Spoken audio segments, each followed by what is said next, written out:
Gjykata e lartë zhvilloi seancën e parë gjyqësore ndaj dy deputetëve të Partisë Socialiste, Arben Doka dhe Pjerin Dreu. Ata akuzohen se kanë ushtruar dhunë ndaj kolegut të tyre demokrat Gent Strazimiri.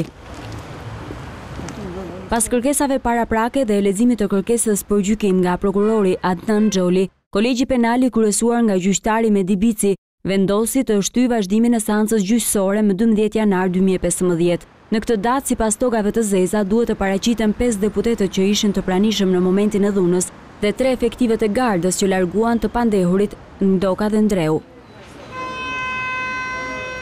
Në sallën e gjyqit, avokati Arben Dokës i cilësoi pretendimet e prokurorit si të njëanshme dhe spekulative në ngritjen e akuzës së goditjes për shkak të detyrës ndaj klientit të tij. Ardian Visha tha se deputeti i Partisë Socialiste Arben Doka e ka pranuar faktin penal duke shprehur pengesë për veprimin. Ai, arsyetoi avokati, ishte një veprim instiktiv dhe i momentit që mund të mbyllej edhe me pajtim.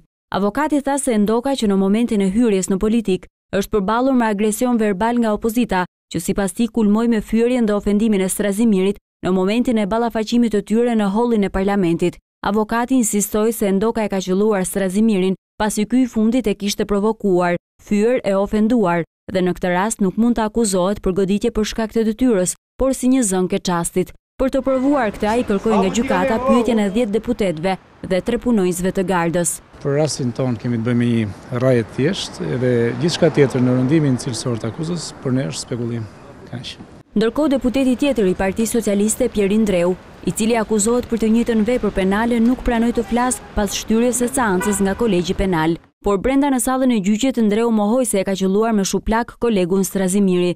Ai tha se edhe vetë Strazimiri ka mohuar një gjë të tillë. Edhe për Ndreun, hetimi i prokurorisë ka qenë një anshëm dhe është marrë vetëm atë dhe deputetin Doka. Ai tha se në kallëzimin e bërë nga prokuroria, kryeministri Edi Rama është cilësuar si organizator dhe urdhërdhënës i dhunës së ushtruar ndaj deputetit Strazimiri. Por prokuroria, tha Ndreu, referuar kallëzimit, duhet të merrte të pandehur edhe kryeministrin Rama si organizator, dhe jo vetëm 2 deputetët socialistë që sipas tij janë zbatues të urdhrave. Këtë qëndrim mbajti atë avokati mbrojtës Baftiar Rusi, i cili kërkoi ndër të tjera të pushohet hetimi dhe akuza ndaj Pjerin Dreut, pasi kallëzimi është bërë nga Partia Demokratike dhe jo nga i dëmtuari Gent Strazimiri. Duke u arsyetuar në çështje procedurale, avokati kërkoi edhe mospërdorimin si provë materiale të pamjeve filmike të sekuestruara në kuvend. Ai tha se publikimi i tyre nga prokuroria para se dosja të dërgohej në gjyq është vepër penale dhe një presion i hapur ndaj gjykatës. Në lidhje me këtë kërkesë, gjykata tha se do të shprehet në seancat në vazhdim, që e radhës do të jetë në 9:30 minuta të datës 12 janar 2015.